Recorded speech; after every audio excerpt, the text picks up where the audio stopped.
সময়বোৰ বৰ দ্ৰুতগতিত ববলৈ ধৰিছে, ঠিক নদীৰ দৰে।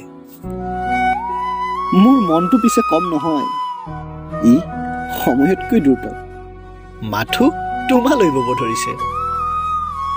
তোমাৰ লগত যিমানেই কথা পতাবোৰ বাঢ়ি গৈছে, মৰমবোৰো যেন সিমানেই বাঢ়িবলৈ ধৰিছে।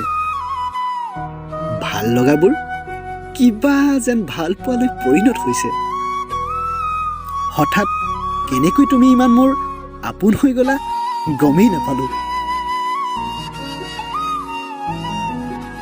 এতিয়া ফেব্ৰুৱাৰী মাহ।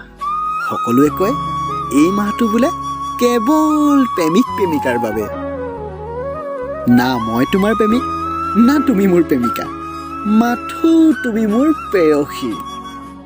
তেন্তে আমাৰ বাবে জানো এই মাহটোৰ কিবা গুৰুত্ব আছে? কাৰোবাক বুকুৰ মৰমবোৰ দিবলৈ এটা সুকীয়া দিনৰ কি প্ৰয়োজন আছে?